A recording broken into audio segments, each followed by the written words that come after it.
Hey everyone, this is episode 19 of the GamersCircle Show. I am Andy Wood, your host, and this is the show where I talk about comic books and gaming. When it comes to comic books, I will attempt to pass along some comic book news that you may or may not know. I'm going to talk about what I've just recently read and what I think, and then I will peek into the near future and pass along this upcoming week's new releases. And since I'm a gamer, I'm going to talk about some gaming news that, again, you may or may not know, and then I'm going to tell you what I've been playing. Comic book code, comic book code, comic book code. Alright, I've been gone for a couple weeks, a little sick, sorry, but the comic book codes are still here. And for those of you that don't know, you're going to see a comic book title. You'll see a strange code that's alphanumeric or just alpha or just numeric, I don't know. You'll take it to one of the links down below for redemption. It's either going to be a Marvel Comics or a DC Comics redemption code. So you got to go to the... So if it's a Marvel book, you go to the Marvel site. If it's you're smart. Anyways, you redeem it. You get the comic. It's your comic. It's free. So you'll be reading comics that are free. That's cool. So this is the part of the show where I'm going to pass along some of that comic book news. So the first item on the comic book news is a Marvel announcement about a new Moon Knight title coming out for the all-new Marvel Now. This title will be written by Warren Ellis, and Ellis describes the title as a ground-level title that will focus on weird crimes. Continuing with the comic book news, Barry Allen will be coming to Central City on CW's The Arrow. Now, if you recall, in some previous shows, CW had announced a lot of stuff for this season of Arrow, and they've been delivering. We've had the Black Canary, we've had more origin for Oliver Queen on the island, and Barry Allen will soon be showing up on the series. So look forward to that. The last bit of comic book news I want to pass along comes from the Ninth Circuit Court of Appeals. This is the final appeal, and this has been the struggle of ownership between the heirs of the creator of Superman and DC Comics, now owned by Warner Brothers, of who has the legal rights to Superman. According to the court, Warner Brothers does. So they are the owners. There will be no more appeals, no more court battles, and they have to revert back to their original deal of 1992. Comic book code, comic book code, comic book code. Wow, I can kind of carry a tune. Anyways, there's a code, comic book title. There's a link down below for the redemption. Go redeem it. Get your free comic. Enjoy that free comic.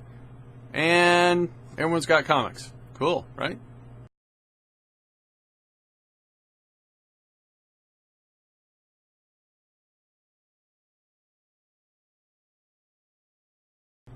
Alright, the next title I want to talk about is Batman 25.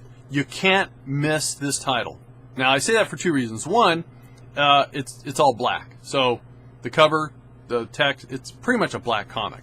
So, unless you're shopping in pitch black, you can't miss it, because then it would blend. See how I did that? Anyways, Scott Snyder, great stuff. Again, this is 0 year. This is like the real early years of Bruce Wayne as Batman. He's dealing with his first, we'll say, nemesis at this point, which is the Riddler, and they introduce a new baddie, Dr. Death. Alright, so continuing with the Bat lore, and also the 0 year, is Batgirl number 25. Now, I have been really enjoying Batgirl, well, for the last 2 years, ever since the New 52, up until about this issue. I don't want to say it's all bad, but it struggles with the 0 year continuity. It's early days of Barbara Gordon, which we all know as Batgirl. The art is fantastic. The landscaping, they're dealing with harsh weather, so it's really, you can kind of look at the art and go, wow, it's harsh. But the coherency of Barbara Gordon dealing with that, you just can't picture her ever becoming Batgirl, I think, is what I got out of this. I don't see her being a sidekick vigilante. Sorry. The last title I want to talk about is Cataclysm Ultimates number 1. Fun read, lots of action. My only thing I want to point out is I think the Ultimates waited too long to have this much fun, to bring all these characters, because they're facing a cataclysm or their own oblivion. So it's unfortunate that you have to get this now when it looks like it might all be coming to an end. What are the new comics for November 27th, 2013? Cataclysm Ultimate X-Men #1. As Galactus threatens to eat the world, a secret weapon is put in place to stop him. But will it be the thing that finally wipes out all mutant kind out of existence? Infinity #6. All roads lead to this. The oversized conclusion of Marvel's summer event, The Heroes of Earth versus the Forces of Thanos. Red Lanterns #25. As the dust settles from Lights Out, Earth is no longer under the protection of the Green Lanterns. Sector 2814 is now the sole province of Guy Gardner and the Red Lanterns. Thief of Thieves #18. The Godfather is not pleased. Will Conrad make a clean getaway or double down for the biggest score of his career? So this is part of the show where I pass along some gaming news. And the only real gaming news that people have been talking about is the next generation console. So the PlayStation 4 came out almost 3 weeks ago, and the Xbox One came out just last Friday, or just, we'll say, within a week. And the good news is it was very smart for both Sony and Microsoft to either directly or indirectly allow people to download the day one patch or patches to thumb drives, so that when they got their new consoles, they could plug in the thumb drive and apply the patches without waiting for the huge, long download. And that made a lot of people really happy, because who wants to spend, I mean, one of them I think was reported 4 gigs, and depending upon your bandwidth, that could take a couple hours. But still, who wants to wait? Why not just, install it like from a disk or something like that? So again, downloading it, very smart. That made a lot of people happy. Thumbs up for both Sony and Microsoft. And that was good. The bad news is, if everyone recalls, the Xbox 360 was plagued with the red ring of death. Well, now the PlayStation 4 has got a blue light of death, and that's not good. And when that happens, it's a couple things, but mainly it's due to a heating issue, or some people say they just got it, they pulled it out, they plugged it in, and they either have just a constant blue light with nothing on the screen, or the blue light pulses. Sony's reporting that it's a heating issue, but I don't see how it could be a heating issue if you just pulled the unit out, plugged it in, and it's blue light with nothing. So, little quality assurance issues there. Now, that doesn't mean Microsoft escapes unscathed. A lot of people have been reporting problems with their Xbox One's disk drives. Either it's very slow to read, very slow to install, or they just don't work at all. So again, another quality assurance issue. So again, early adopters, those that have got working units, are very happy. They're gaming, they're fun, they're streaming, they're sharing. Lots of YouTube stuff popping up for it, and it looks like a lot of people are having a lot of fun. EA, though, has reported that the day one patch for PlayStation has pretty much made a lot of games unreliable, a lot of instability issues. And why are they saying that? Well, they have one PlayStation 4 that's not patched, and they have another one right next to it that's patched, and the one that's patched is having more problems than the other one. Now, I know that's very subjective, because maybe it's just a bad machine, but they are reporting that.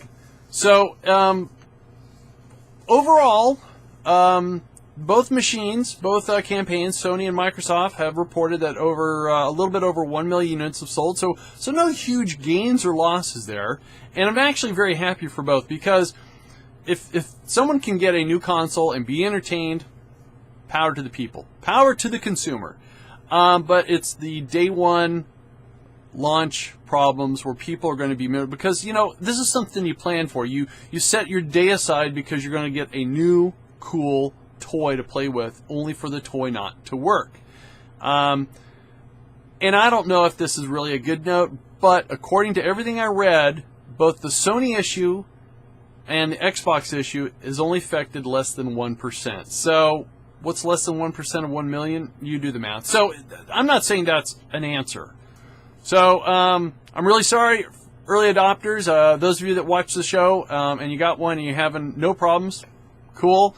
Those of you that got a problem, I still would have waited. And why should you wait? Well, there's a couple of games that came out that are exclusives to either or, like Dead Rising 3 or Killzone. Will they come to the other consoles?